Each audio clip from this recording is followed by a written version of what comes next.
Hi friends, welcome to சேசு சமையல் தமிழ். இன்றைக்கி நம்மளோட சேனலில் வெண்டைக்காய் புளிக்குழம்பு எப்படி செய்கிறதுன்னு பார்க்கலாம். அதுக்கு முன்னாடி நீங்கள் இப்போ தான் நம்மளோட சேனலை ஃபஸ்ட் டைம் பார்க்குறீங்கன்னா நம்மளோட சேனலை சப்ஸ்கிரைப் பண்ணி பக்கத்தில் இருக்கிற பெல் சிம்பிளையும் கிளிக் பண்ணிவிடுங்க. வாங்க வீடியோக்குள்ளே போயிடலாம். அதுக்கு நான் ஒரு கடாய் அடுப்பில் வச்சுட்டு அதில் கொஞ்சமாக நல்லெண்ணெய் சேர்த்துக்கிறேன். அதில் நான் இங்கே ஒரு 300 கிராம் அளவுக்கு வெண்டைக்காயை நல்லா சின்னதாக நறுக்கி எடுத்து வச்சுருக்கிறேன். அதை சேர்த்து நல்லா வதக்கி விட்டுடலாம். வெண்டைக்காயை கட் பண்ணும்போது நம்ம அதுக்கு கொஞ்சம் முன்னாடியே கழுவி கொஞ்சம் காய விட்டு கட் பண்ணோன்னா வெண்டைக்காயில் இருக்கிற வழுவழுப்பு தன்மை கொஞ்சம் கம்மியாக இருக்கும். எப்போவுமே வெண்டைக்காய் குழம்பு செய்ய போகிறீங்கன்னா கொஞ்சம் முன்னாடியே கழுவி அதை லைட்டாக காய விட்டுடுங்க. அப்படி இல்லை அப்படின்னா கழுவி ஒரு துணியில் தொடச்சி எடுத்து வச்சுட்டு அப்புறம் கட் பண்ணுங்கள். அப்படி பண்ணும்போது நம்மளுக்கு வெண்டைக்காயில் இருக்கிற வழுவழுப்பு தன்மை கொஞ்சம் சீக்கிரமாக போயிடும். அதே போல் வெண்டைக்காயை வதக்கும்போது மீடியம் ஃப்ளேமில் வச்சு கொஞ்ச நேரம் விட்டு வதக்குங்க. ஒரே டைமில் எப்போவுமே அதாவது கரண்டியை வச்சு வதக்கிக்கிட்டே இருக்க வேணாம். கொஞ்சம் டைம் கொடுத்து வதக்கணும் அப்படின்னா அப்பவும் சீக்கிரம் நம்மளுக்கு அந்த வழுவழுப்பு தன்மை போயிடும்.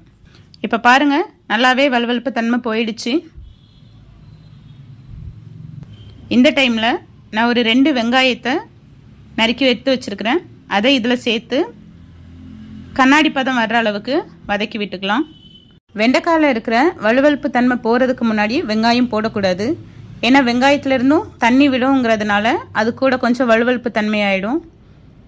இப்போ வெங்காயம் வதங்கிடுச்சு. இதிலையே நான் ஒரு 3 தக்காளியை பொடியாக நறுக்கி சேர்த்துக்கிறேன். இதையும் நல்லா வதக்கி விட்டுடலாம். இப்போ தக்காளி கொஞ்சம் நல்லா மசிஞ்சு வரட்டும். நல்லா மசிஞ்சிருச்சு. இந்த டைமில் நான் ஒரு நெல்லிக்காய் அளவுக்கு புளியை ஊற வச்சு அதை கரைச்சி எடுத்து வச்சுருக்கிறேன். அதையும் சேர்த்துக்கலாம். சேர்த்துட்டு இந்த குழம்புக்கு தேவையான தண்ணியையும் இந்த டைமில் நம்ம சேர்த்துக்கலாம். இங்கே நான் ஒரு 3 ஸ்பூன் அளவுக்கு வீட்டு குழம்பு மிளகாய்த்தூள் சேர்த்துருக்கிறேன். இது கூட ஒரு அரை ஸ்பூன் அளவுக்கு தனி மிளகாய்த்தூளும் சேர்த்துருக்கிறேன். நீங்கள் காரம் உங்களுக்கு ஏற்ற மாதிரி சேர்த்துக்குங்க. இதை நல்லா மிக்ஸ் பண்ணி விட்டுடலாம்.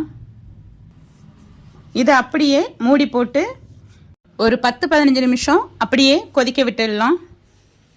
இப்போ நல்லா கொதிச்சிட்ருக்கு. இது கொஞ்சம் அப்படியே சுண்டி வரட்டும். இந்த டைமில் இந்த குழம்புக்கு தேவையான தேங்காவும் அரைச்சி எடுத்துட்டு வந்துடலாம். அதுக்கு நான் ஒரு 3 பீஸ் அளவுக்கு தேங்காவும் ஒரு பெரிய வெங்காயமும் சேர்த்துருக்குறேன்.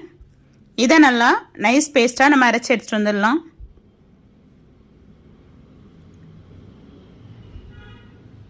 குழம்பு நல்லா சுண்டி வந்துருச்சு. இந்த டைமில் நம்ம அரைச்ச தேங்காய் பேஸ்ட்டையும் இதில் சேர்த்துடலாம். சேர்த்து இதை நல்லா மிக்ஸ் பண்ணி விட்டு நல்லா கொதிக்க விட்டுடலாம். இந்த டைமில் இந்த குழம்புக்கு தேவையான உப்பையும் நம்ம சேர்த்துடலாம். உப்பு எப்போவுமே கொஞ்சம் பார்த்து சேர்த்துக்கோங்க. கம்மியாக இருந்ததுன்னா லாஸ்ட்டில் நம்ம ஆட் பண்ணிக்கலாம். இதை அப்படியே நல்லா கொதிக்க விட்டுடலாம். நம்மளுக்கு தேவையான கன்சிஸ்டன்சி வர்ற அளவுக்கு இதை கொதிக்க விட்டுடலாம். இப்போ இதிலேருந்து நல்லா எண்ணெய் பிரிஞ்சு வருது. இன்னும் ஒரு 2-3 நிமிஷம் கொதிச்சிச்சுன்னா நம்மளுக்கு சுவையான வெண்டைக்காய் குழம்பு தயாராகிடும். இப்போ பாருங்கள், நல்லா திக்காக வந்துட்டுருக்கு. நல்லா எண்ணெயும் பிரிஞ்சு வந்துடுச்சு. நம்மளோட குழம்பு சூப்பராக தயாராகிடுச்சு. இப்போ இதுக்கு ஒரு தாளிப்பு ரெடி பண்ணிடலாம். அதுக்கு நான் ஒரு கடாயில் கொஞ்சமாக எண்ணெய் சேர்த்துருக்குறேன். இதில் ஒரு அரை ஸ்பூன் அளவுக்கு கடுகு போட்டு பொரிஞ்சதும் ஒரு 1/4 ஸ்பூன் அளவு வெந்தயம் சேர்த்துக்கலாம். இந்த வெந்தயம் நல்ல மணத்தை கொடுக்கும். இது கூட கொஞ்சம் வெங்காயத்தை நல்லா பொடியாக நறுக்கி எடுத்து வச்சுருக்கிறேன். அதையும் சேர்த்து கொஞ்சம் கருவேப்பிலையும் சேர்த்து இதை நல்லா பொன்னிறமாக ஆகிறது வரைக்கும் விட்டுட்டு நம்ம இங்கே ரெடி பண்ணி வச்சுருக்கிற குழம்புல இதை சேர்த்து நம்ம மிக்ஸ் பண்ணி விட்டுடலாம். அப்படி மிக்ஸ் பண்ணும்போது அதோட வாசனை ரொம்ப சூப்பராக இருக்கும். டேஸ்ட்டுமே நல்லாயிருக்கும். நம்மளோட வெண்டைக்காய் புளி குழம்பு ரொம்ப சூப்பராக தயாராகிடுச்சு. நீங்களும் இதை வீட்டில் செஞ்சு பார்த்து எப்படி இருந்ததுன்னு எனக்கு கமெண்ட்டில் சொல்லுங்கள்.